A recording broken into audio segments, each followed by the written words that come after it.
Hi baby, welcome back to your home parce que vous êtes ici chez vous. J'espère que vous allez bien les amours, moi ça va super. Aujourd'hui on se retrouve pour une nouvelle vidéo et on se retrouve pour le 5e jour de notre semaine de KEVS. J'espère vraiment que cette semaine de KEVS vous plaît. Je tiens à souhaiter la bienvenue à toutes les nouvelles personnes qui viennent de nous rejoindre sur la chaîne. Je vous invite à faire de même dans les commentaires. Pour ceux qui ne me connaissent pas, moi c'est Kéline, j'ai 23 ans et je suis d'origine ivoirienne. J'allais dire congolaise tellement j'aime le Congo. Je suis ivoirienne, je suis pas congolaise. Anyways, pour ceux qui ne savent pas aussi ce que ça veut dire KEVS, ça signifie Kéline écoute vos story time. Vous pouvez m'envoyer vos histoires juste ici sur cette boîte mail qui est spécialement dédiée à ça. keline.kevs@gmail.com. Avant de commencer la vidéo, n'oubliez pas de vous abonner, liker, partager et de commenter. Et surtout, n'hésitez pas à prendre vos petits téléphones et à faire des stories en m'identifiant pour que je puisse repartager dans ma story à moi. Je pense que je vous ai tout dit. Non, il y a un petit détail, les gars. À chaque fois, je vous dis cliquez sur le petit i pour regarder les vidéos précédentes. Sauf qu'en fait, le truc, c'est que vous ne le voyez pas, le petit i. Donc, ça dépend vraiment de l'appareil sur lequel vous me regardez. Je ne sais pas si vous me regardez sur une télé, le i apparaît. Normalement, sur l'ordinateur et le téléphone, ça apparaît. Donc, si ça n'apparaît pas, dites-moi comme ça, j'ai essayé de gérer ça dans les réglages. Parce que c'est quand même embêtant. À chaque fois, je vous dis le petit i, mais si vous n'arrivez pas à cliquer dessus, c'est qu'il y a un problème. Donc, dites-moi ça dans les commentaires. Je pense que je vous ai tout dit pour l'introduction. On va directement passer à l'histoire d'aujourd'hui. Alors, la KEVS d'aujourd'hui, franchement, les filles, c'est un bon rappel. Un bon rappel pour vous rappeler, c'est pas français, mais un bon rappel. N'oubliez pas que vous ne devez pas vous marier avec n'importe qui. Parce que j'ai l'impression que de nos jours, le mariage, c'est une course. Le mariage, c'est une course. Il y a une telle qui s'est mariée, un tel qui s'est marié. Non, les gars, faites attention. Parce qu'en plus, parfois, les apparences sont trompeuses. Je vous dis ça, mais en vrai de vrai, même quand tu es marié depuis plus de 10 ans avec une personne, tu ne la connais pas vraiment. Mais c'est un rappel pour vous dire, faites attention. Et surtout, ne prenez pas ce que vos parents vous disent pour du pain béni, d'accord? C'est pas parce que c'est vos parents qui vous le disent qu'ils ont forcément raison. C'est pas parce que c'est vos parents qui vous conseillent de faire quelque chose qu'ils ont forcément raison. Donc ça aussi, attention. Je vais pas vous en dire plus, je vous explique en détail. Donc, la KEVS d'aujourd'hui, c'est celle de Fatia. Elle a 25 ans. Et Fatia, elle habite avec son mari. Je vais pas vous donner le nom de son mari maintenant, sinon ça casse le suspense. Vous allez savoir plus tard. Il faut savoir que les deux viennent du même pays, donc du même pays d'origine. Son mari, il a 7 ans de plus qu'elle. Retenez bien l'âge de son mari, elle a 25 ans, il en a 7 ans de plus. C'est très important pour l'histoire. Maintenant, je vais vous parler un peu du contexte familial de Fatia, comme pour toutes les KEVS, pour que vous puissiez bien comprendre la suite. Il faut savoir que Fatia, c'est la fille unique de sa maman. Je dis fille unique, et je précise bien de sa mère, parce que elle n'a pas grandi avec son père. Voilà, ses parents se sont séparés quand elle avait 5 ans. C'est-à-dire que son père, elle n'a pas vraiment connu après ça. Elle l'a pas vraiment vu non plus, d'accord? Il n'a pas non plus cherché à la voir. Hein. Et son père, de son côté, lui, a d'autres enfants. Donc, elle est la fille unique de sa mère, mais pas la fille unique de son père. Ce qui fait que Fatia n'a grandi qu'avec sa mère. Et elle a toujours eu ce petit manque, en fait. Vous voyez, le manque d'une figure paternelle, d'une figure masculine. Parce que après son père, sa mère n'a pas réussi à refaire sa vie. Parfois, il y a des trucs comme ça. Genre, tu es avec un homme et après, tu n'arrives pas à refaire ta vie. Et bah, c'est le problème du coup de la maman de Fatia. Elle n'a pas réussi à refaire sa vie, ce qui fait que Fatia, elle n'a même pas eu de beau-père. Enfin, elle n'a rien eu du tout, à part son papa, qu'elle n'a pas connu. Donc, ça lui a laissé un gros manque. Ce gros manque qui a fait qu'à chaque fois que Fatia sortait avec des hommes, elle choisissait des hommes beaucoup plus âgés qu'elle et elle essayait de trouver en eux une figure paternelle. Là maintenant, je vais vous parler d'une personne que Fatia, elle a rencontrée. Je vais vous expliquer un peu comment ils se sont rencontrés. Fatia travaille dans un endroit, je ne vais pas vous donner sa profession. Mais un jour, elle était au travail et il y a un homme qui s'est présenté sur son lieu de travail. Donc déjà, quand elle l'a vu, vous voyez quand de loin, vous voyez quelqu'un et puis vraiment, vous vous dites ça, c'est ma cam. Et bien, c'est exactement ce qui s'est passé avec ce monsieur. Il s'est assis et elle est allée à son contact. Elle a commencé à parler avec lui. Avant même de parler avec lui, il faut savoir qu'il y a eu des petits regards qui se sont échangés. Il avait un sourire d'enfer, sachant qu'elle aussi, elle est très canon. Et je sais pas comment vous expliquer, mais en fait, elle savait qu'entre les deux, il allait se passer quelque chose. Genre vraiment, quand elle l'a vu, elle s'est dit, lui là, vraiment, c'est ma cam. Obligé. Il va se passer un truc. Bref, elle est allée à son contact. Il a commencé à lui faire 2-3 petites blagues. Elle souriait. Mais il fallait qu'elle reste professionnelle parce que c'était quand même sur son lieu de travail. Elle ne pouvait pas se permettre de flirter avec un client, d'accord? Elle commençait à parler avec lui, tout ça. Et elle a continué dans son coin à commencer à se faire des films. Et Et dans son coin, elle a commencé à se faire des films. Elle s'est dit, mais attends, mais ce mec-là et tout. Je sais pas si ça vous est déjà arrivé, les filles. Moi, personnellement, je vends la mèche. Ça m'est déjà arrivé de voir un mec et de me dire, alors lui, on va faire tant d'enfants, on va faire ceci, on va faire ce... Et ben, c'est exactement ce qui s'est passé dans la tête de Fatia. Elle pensait que comme tous les clients, il allait venir et repartir. Sauf qu'en fait, le mec, il est resté là pas mal de temps. Il n'arrêtait pas de faire appel à elle, d'accord? Et à chaque fois qu'il faisait appel à elle, il en profitait pour lui lâcher une petite blague. Et elle était en mode... les petits rires gênés qu'on lâche à chaque fin de phrase, les filles, quand on est fan d'un mec, genre vraiment quand on est grave à fond dedans, et ben on lâche un petit rire à la fin en mode... et ben c'est exactement ce qu'elle faisait. Elle était piquée de malade. Mais encore une fois... elle restait quand même sur la retenue parce que c'est son lieu de travail. Bref, vous l'aurez deviné, cet homme-là, c'est Boris. Voilà, on n'a pas donné de prénom, mais il s'appelle Boris. Au bout d'un moment, il ne pouvait pas rester là indéfiniment, donc il a fini par partir. Et Fatia, elle a continué sa journée. En fait, elle a continué sa journée, mais elle ne faisait que de penser à lui. Elle pensait à son sourire. Elle s'est dit, putain, je suis passée à côté d'une belle occasion quand même parce que oui, il ne lui a rien laissé, que ce soit son numéro, et elle non plus, elle a rien demandé parce que bah, elle est quand même sur son lieu de travail, elle peut se faire choper à tout moment, donc elle s'est dit, je vais pas tenter le coup, je vais rester tranquille, et puis voilà. Bref, elle a continué son taf, elle avait vraiment la tête ailleurs, et au moment où le taf s'est terminé, elle est partie se changer, et elle est sortie du taf pour aller prendre les transports, et rentrer chez elle. Sauf que, en marchant, elle s'est aperçue que quelqu'un n'arrêtait pas de klaxonner, donc elle s'est dit, mais enfin, c'est bizarre. Mais en même temps, devant son travail, il y a énormément de circulation. Donc, elle s'est dit, c'est pas pour moi. Sauf que le klaxon commençait à devenir insistant. Donc, elle s'est retournée. Et quand elle s'est retournée, je sais pas comment ça s'appelle, ce petit signe-là, avec les phares-là. Mais en tout cas, la voiture dans laquelle était cette personne a fait ça. Donc, elle s'est dit, bon, c'est pour moi. Sauf qu'elle n'arrivait pas à voir qui était dans cette voiture. Sachant que c'était une très, très belle voiture. Je ne vais pas vous dire la marque. Mais vous voyez les gros gamos, là, bien noirs, bien teintés, bien... Et bien, c'était cette voiture. Voilà, c'était une voiture comme ça, trop canon. Elle s'est dit, moi, je connais personne qui a ce genre de voiture. Donc, bizarre. Mais elle a su que c'était pour elle. Et à ce moment-là, la portière s'ouvre. Elle voit quelqu'un descendre de la voiture. Et cette personne, vous l'aurez deviné encore une fois, c'est Boris. Donc, le monsieur qu'elle avait rencontré tantôt, qui est venu sur son lieu de travail. Et quand il est descendu, il lui a fait un signe en mode viens. Et il a commencé à marcher vers elle. Donc, elle s'est dit, oula! En fait... à ce moment-là, c'était vraiment les feux d'artifice dans son cœur, dans son corps. Elle était trop contente. Elle s'est dit, mais attends, le malade, il m'a attendu que je finisse le taf pour m'appeler, en fait. Enfin bref, elle s'est dirigée vers lui et les deux ont commencé à parler. Elle lui a dit, mais enfin, qu'est-ce que vous faites là? Parce qu'elle le voyait, bien évidemment. Elle ne le connaît pas, donc elle ne va pas le tutoyer. Elle lui a dit, mais qu'est-ce que vous faites là? Et il lui a dit, je suis désolée, mais je ne pouvais pas attendre plus longtemps. En fait, j'étais obligée. Je voulais pas vous embarrasser devant vos collègues et tout, mais en fait, je pouvais pas partir comme ça. Il fallait absolument que je vous attende. Donc, je me suis dit que j'allais tenter ma chance. Voilà. Il lui a clairement déclaré sa flamme. Vraiment, en direct, le mec a commencé à lui déclarer sa flamme et elle a été toute contente.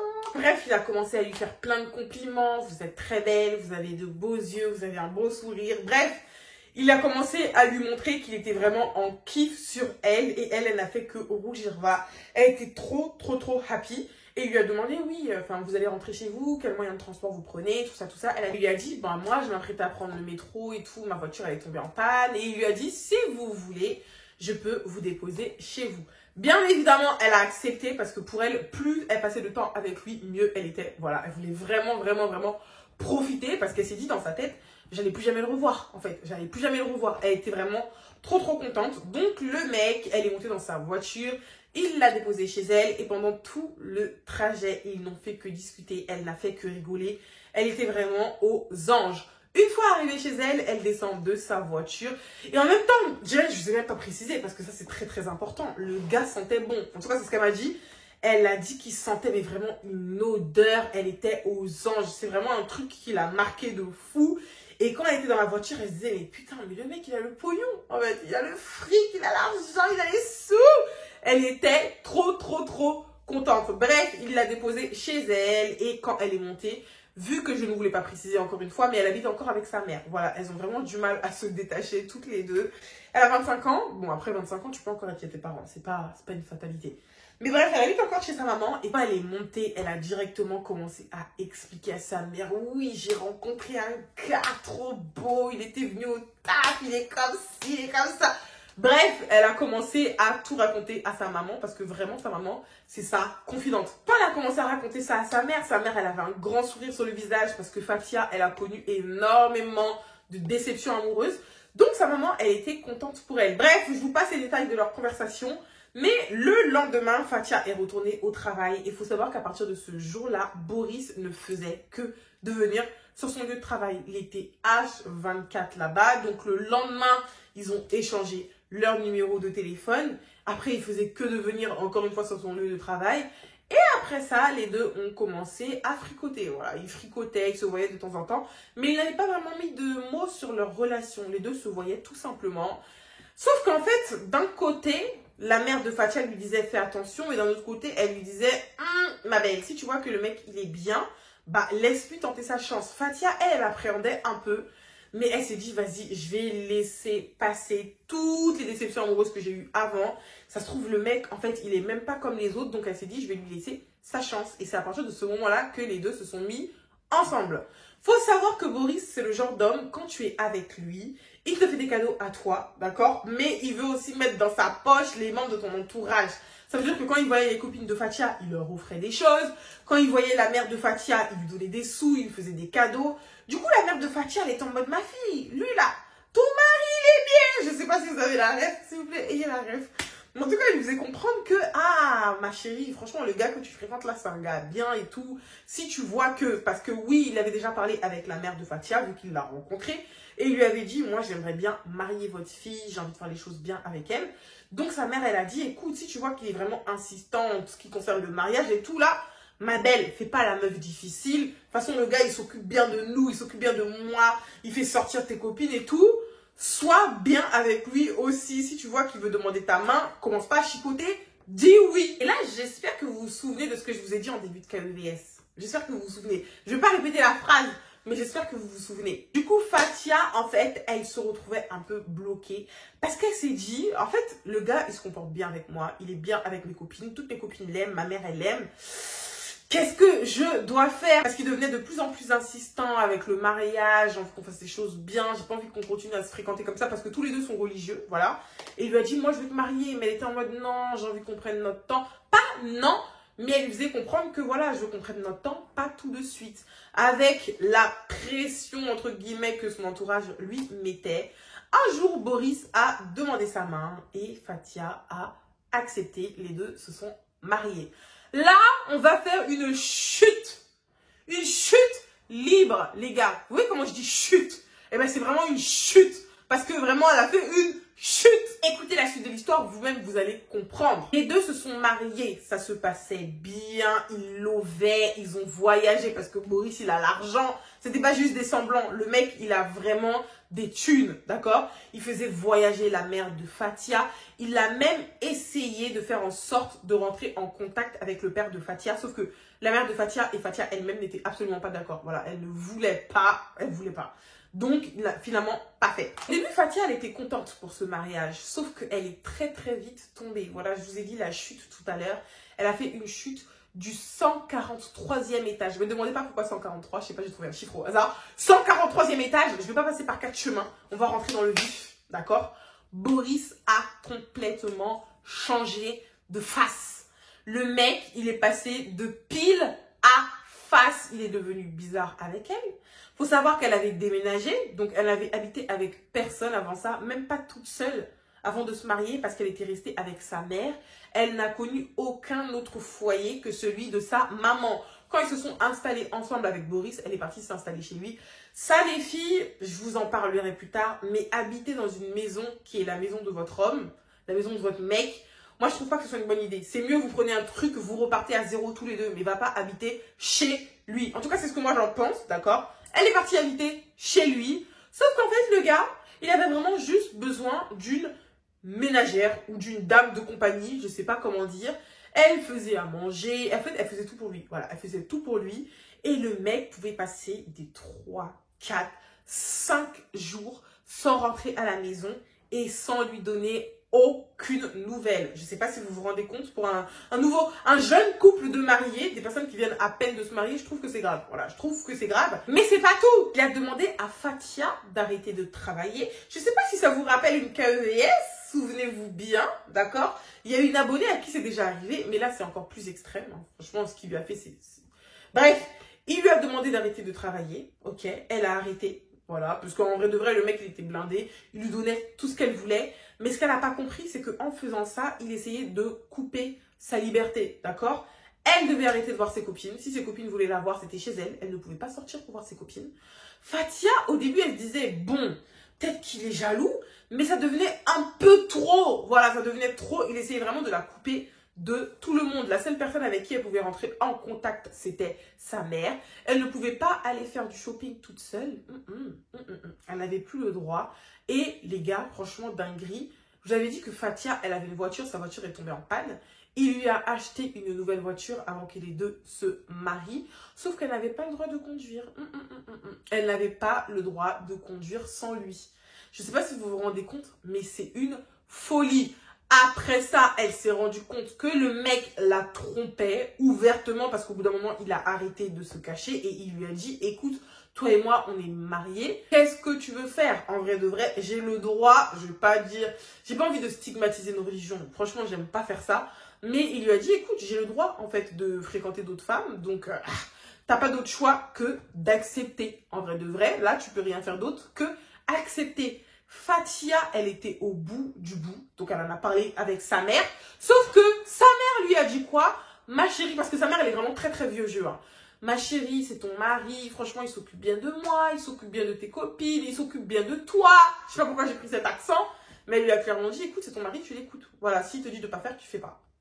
Tout simplement.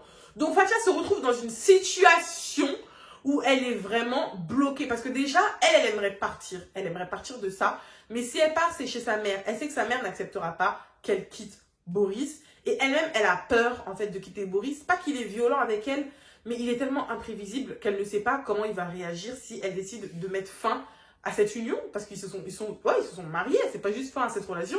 C'est fin à cette union. Sachant qu'en plus, elle pense être enceinte. Voilà. Les gars, c'est vraiment une dinguerie de changer de visage à ce point-là. C'est pour ça qu'au début de cette QVS, je vous disais, faites attention avec qui vous vous mettez. Là, clairement, Boris, il a fait en sorte de l'acheter elle et d'acheter les membres de sa famille pour que ce soit plus facile de la mettre dans sa poche et de pouvoir la manipuler. Elle aimerait avoir vos conseils sur la façon dont elle doit se comporter maintenant, comment est-ce qu'elle doit faire. Elle a envie de le quitter, mais elle a peur clairement de sa réaction et sa mère ne veut pas qu'elle le quitte. Donc, à vos claviers, moi ce que vous pensez de cette histoire dans les commentaires, qu'est-ce que vous aurez fait à sa place et moi je vais vous donner mon avis maintenant. Alors déjà, pour moi, ma belle, ça c'est tout sauf de l'amour. Il ne t'aime pas parce qu'un homme qui t'aime, il ne t'emprisonne pas. Voilà, tu as le droit d'aller voir tes copines pour ton bien. D'accord? Tu as le droit de sortir pour aller voir d'autres personnes que ta mère. C'est pas pour le tromper en fait, sachant que lui, il te trompe ouvertement. Donc, c'est pas de l'amour. Vraiment, c'est de la psychiatrie. Ensuite, je tiens à vous dire, les filles, franchement, faites attention aux personnes avec qui vous êtes, mais qui essaient d'acheter votre entourage. Parce que c'est exactement ce qu'il a fait. Il a vraiment bien préparé le terrain, se faire passer pour le meilleur des beaux-fils, se faire passer pour le meilleur des beaux-frères auprès, du coup, de ses copines pour que personne ne puisse le soupçonner de faire de telles choses. Donc faites vraiment attention les filles. Après bien évidemment il y a des hommes qui sont gentils, qui sont attentionnés de nature, mais il y en a c'est vraiment juste de la manipulation. Et puis aussi une dernière chose avant de vous dire ce que pour moi elle devrait faire. Quand vous sortez avec un homme, ça je parle vraiment pour les filles qui n'ont pas eu cette attention de la part de leur papa ou des filles qui n'ont pas grandi tout simplement avec leur père, des filles qui sont en manque d'une figure paternelle. Un homme ne remplacera jamais votre père. Jamais, jamais, jamais. Peu importe sa gentillesse, peu importe comment il est, un homme ne peut pas remplacer votre père. Donc, vraiment, essayez de suivre des thérapies pour pouvoir pallier à ce manque-là. Mais vous ne trouverez jamais un homme qui remplacera votre papa. Et c'est pour ça que la plupart du temps, vous vous retrouvez dans des trucs avec des hommes qui vous marchent dessus ou des trucs où vous êtes dépendante affectivement à des hommes. Vous êtes accro. Je ne sais pas si la tournure de phrase que j'ai faite là, elle est correcte. Mais en tout cas, faites attention les filles, essayez de suivre des thérapies pour pouvoir résoudre ce problème. Maintenant, qu'est-ce qu'elle devrait faire pour moi? Pour moi, elle devrait fuir cette relation parce que ça commence comme ça, puis après, il va commencer à te dire que tu sors plus du tout, d'accord? Même pas pour voir ta mère. En fait, petit à petit, il va commencer à t'imposer des choses que toi, tu pourras pas supporter et il va te rendre ouf, voilà, il va te rendre folle. N'écoute pas ta mère, ta maman t'aime. Ça veut dire que quoi qu'il se passe, même si elle te dit actuellement de ne pas le quitter, si tu rentres à la maison, elle va pas te chasser, en fait. Donc pour moi, tu devrais fuir cette relation. Je ne pense pas qu'il va t'attacher. Je ne pense pas qu'il va te séquestrer. Donc tu attends les jours où le gars, il est souvent dehors. Là, les 3, 4, 5 jours qu'il va faire dehors. Tu attends ça, tu ramasses tes bagages et tu te barres. Mais avant de faire ça, j'ai une petite voix dans ma tête qui me dit, ma belle, coffre, prends son argent. Vu que tu me dis qu'il a des sous, il a des sous. Toi, tu as arrêté de travailler pour lui. Ça veut dire qu'en vrai de vrai, tu fais rien actuellement. Ma belle, coffre. Vu qu'il ne veut pas te laisser sortir, tu me dis qu'il te donne des sous, demande-lui, coffre bien son argent. Quand tu sens que tu as bien coffré, tu t'en vas. En tout cas, ça c'est mon avis, c'est ce que moi personnellement j'aurais fait. Hein. Moi, si je vois que tu veux essayer de me mettre dans un piège comme ça et qu'au bout d'un moment, je ne l'ai pas vu venir, mon gars, je vais vraiment bouffer ton argent et puis après je vais fuir. Ça c'est mon avis. Dites-moi ce que vous en pensez dans les commentaires. Voilà mes amours, c'est tout pour la KVS d'aujourd'hui. J'espère que cette histoire et cette vidéo vous aura plu. Avant de partir, n'oubliez pas de vous abonner, liker, partager et de commenter, vous savez déjà. Et on se retrouve demain pour une nouvelle vidéo. Je vous fais de gros bisous.